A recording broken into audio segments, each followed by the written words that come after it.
Module को लेकर जांच तेज कर दी गई है। शाहीन को कल 4 घंटे अल-फलाह में रखा गया था, जहां उससे पूछताछ हुई। शाहीन से पूछताछ लगातार की जा रही है।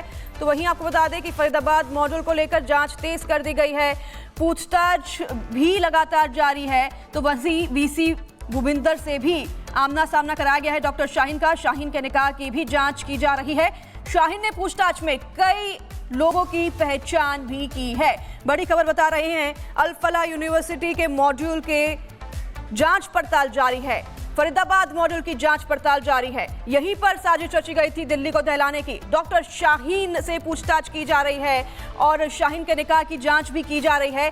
कई लोगों की पहचान भी शाहीन ने की है, ये भी जानकारी मिल रही है। पूछताछ में कई लोगों के बारे में पूछा गया है शाहीन से और कई लोगों की जान पहचान भी की है शाहीन ने और कई बड़े खुलासे किए हैं। फरीदाबाद मॉड्यूल को लेकर जांच और भी ज्यादा तेज हो गई है। डॉक्टर शाहीन से पूछताछ और भी ज्यादा बढ़ा दी गई है और शाहीन को कल 4 घंटे अल-फलाह यूनिवर्सिटी में रखा गया था, जहां उससे पूछताछ हुई और कई लोगों की जांच भी डॉक्टर शाहीन ने की है। एनआईए ने शाहीन के सारे संपर्कों को खंगाला है। हॉस्टल के कमरा नंबर 22 में भी पूछताछ की गई है। उसकी दिनचर्या को लेकर भी पूछताछ हुई है और उसके ग्रुप के बारे में भी पूछा है। कमरा नंबर 22 के हर हिस्से की जांच हुई है।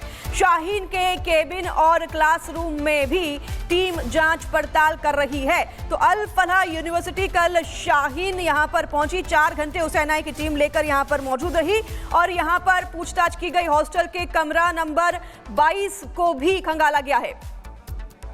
अल-फलाह से जतिन हमारे साथ जुड़ गए हैं सहयोगी। जतिन, क्या जानकारी मिल रही है, क्या इनपुट मिल रहे हैं? कल 4 घंटे डॉक्टर शाहीन वहां पर रही, आतंकवादी शाहीन वहां पर रही, जिसके बाद कमरे को भी खंगाला गया, उसके ग्रुप के बारे में पूछा गया, जहां वो पढ़ती थी उसके बारे में भी जानकारी ली गई। क्या खुलासे हुए हैं जतिन? बिल्कुल, देखिए, पहले आतंकी मुजम्मिल को लेकर अल-फलाह यूनिवर्सिटी एनआईए की टीम पहुंची थी और कल डॉक्टर शाहीन जो कि मुजम्मिल की पत्नी बताई जा रही है, उसको भी लेकर जो एनआईए की टीम है वो अल-फलाह यूनिवर्सिटी पहुंची। तकरीबन शाम 5 बजे के आसपास पहुंची और रात को 9 बजे दिल्ली वापस शाहीन को लाया गया। लेकिन इन 4 घंटों में तमाम इन्वेस्टिगेशन एनआईए ने शाहीन को ले जाकर की है। वो कमरा नंबर 22 जो कि शाहीन को अलॉटेड था, जहां पर वो रहती थी, उस कमरे में एनआईए की टीम पहुंची। ना सिर्फ उस कमरे में बल्कि अस्पताल के अंदर जहां पर डॉक्टर शाहीन का कैबिन था, वहां पर भी टीम शाहीन को लेकर पहुंची है और तमाम इन्वेस्टिगेशन की गई। और तीसरी सबसे बड़ी बात कि अल-फलाह यूनिवर्सिटी की जो वाइस चांसलर है, आमना सामना शाहीन का यूनिवर्सिटी के अंदर कराया गया। इसके पीछे वजह ये बताई जा रही है कि पहचान कराई गई, वीसी के जरिए एक तमाम जो एविडेंस है वो लिए गए कि यही वो शाहीन है जो कि इस अल-फलाह यूनिवर्सिटी के अंदर बतौर डॉक्टर फिजिशियन यहाँ पर काम करती थी। उस मस्जिद में ले जाया गया जहाँ पर मुजम्मिल और शाहीन की शादी हुई थी और संभवतः उस मस्जिद के तमाम जो लोग वहाँ पर कितने उस शादी में मौजूद थे वो तमाम डाटा खंगाला गया। इन्वेस्टिगेशन में ये निकलकर सामने आया कि उस मस्जिद में उमर भी मौजूद था।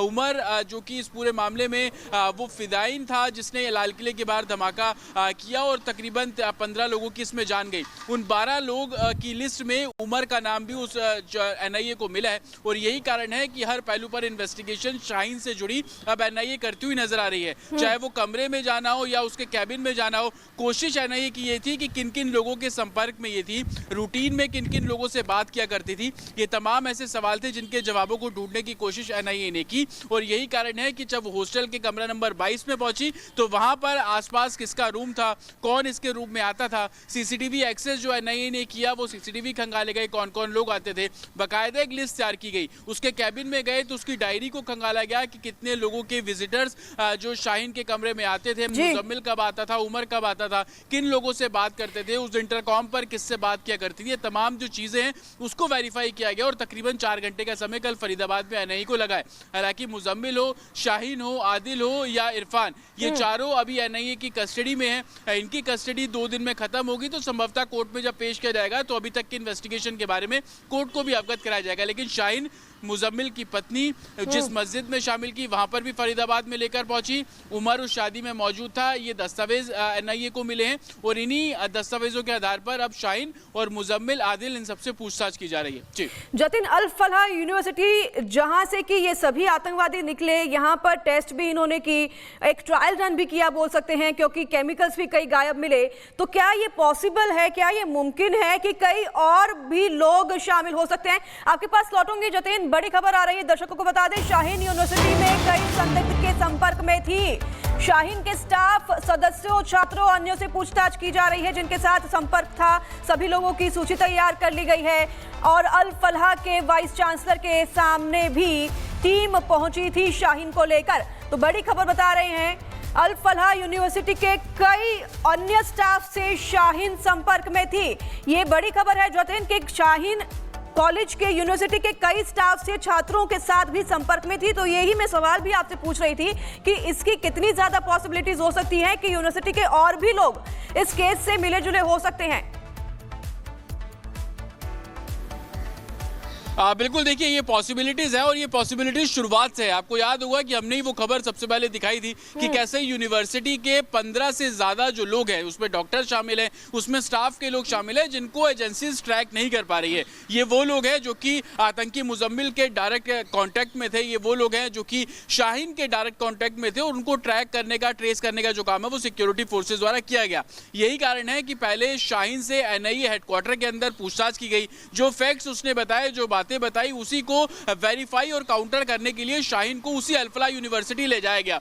उस कमरा नंबर 22 में ले जाने का मकसद ये था, आसपास किन लोगों को वो कमरा अलॉट किया गया, किनके वो कांटेक्ट में आती थी, जो हॉस्टल का विजिटर्स रूम है वहां पर शाहीन के नाम पर किन किन लोगों की एंट्री है, वो तमाम चीजें वेरीफाई की गई। दूसरा, जो कैबिन था अस्पताल के अंदर शाहीन का, जहां पर वो मरीजों को देखती थी, उस कैबिन में कौन कौन से लोगों का एक्सेस था, किस तरीके का एनवायरमेंट वहां पर है, साथ ही कौन से पेशेंट उसको इलाज कराने आते थे। कुछ ऐसे पेशेंट्स के नाम भी पता लगे हैं जो रेगुलर बेसिस पर आते थे, उनसे कांटेक्ट करने का जो काम है वो किया जा रहा है। कल 4 घंटे अल फलाह यूनिवर्सिटी में रहने के बाद एनआईए ने एक लिस्ट तैयार की है। उस लिस्ट में उन सभी लोगों के नाम है जो कि मुजम्मिल और शाहीन से डायरेक्ट कांटेक्ट में थे और संभवतः धीरे धीरे करके उन सभी से पूछताछ की जा रही है। एक बड़ी कामयाबी एनआईए को कल इस लिहाज से भी लगी कि जब उस मस्जिद में ले जाया गया शाहीन को, जहां पर मुजम्मिल और शाहीन की शादी हुई थी, उसमें जो पता लगा कि तकरीबन 12 लोग उस शादी में शामिल थे, उसमें उमर भी था। तो उस लिस्ट में बाकी के जो 11 लोग हैं उनसे इन्वेस्टिगेशन करने का जो काम है अब वो एनआईए कर रही है। एनआईए का साफ तौर पर कहना है कि अभी तक इस पूरे ब्लास्ट केस में जो भी इन्वेस्टिगेशन हो रही है वो सबूतों के आधार पर हो रही है, फैक्ट्स के आधार पर हो रही है। जो लीड्स एनआईए को मिल रही है उसको ग्राउंड पर जाकर टीम वेरीफाई कर रही है और यही तस्वीर मुजम्मिल के केस में भी देखने को मिली। आप नजर बनाए रखिए, अपडेट आपसे लेते रहेंगे पूरी खबर पर। तो ये बड़ी खबर है, डॉक्टर शाहीन से कल पूछताछ हुई है, अल फलाह यूनिवर्सिटी के और भी संदिग्धों से पूछताछ की जा रही है। फरीदाबाद से बड़ी खबर है, फरीदाबाद मॉड्यूल को लेकर जांच तेज कर दी गई है। शाहीन को कल 4 घंटे अल फलाह में रखा गया था जहां उससे पूछताछ हुई। शाहीन से पूछताछ लगातार की जा रही है। तो वहीं आपको बता दें कि फरीदाबाद मॉड्यूल को लेकर जांच तेज कर दी गई है, पूछताछ भी लगातार जारी है। तो वहीं वीसी भूपिंदर से भी आमना सामना कराया गया है डॉक्टर शाहीन का। शाहीन के निकाह की भी जांच की जा रही है। शाहीन ने पूछताछ में कई लोगों की पहचान भी की है। बड़ी खबर बता रहे हैं, अल फलाह यूनिवर्सिटी के मॉड्यूल के जांच पड़ताल जारी है।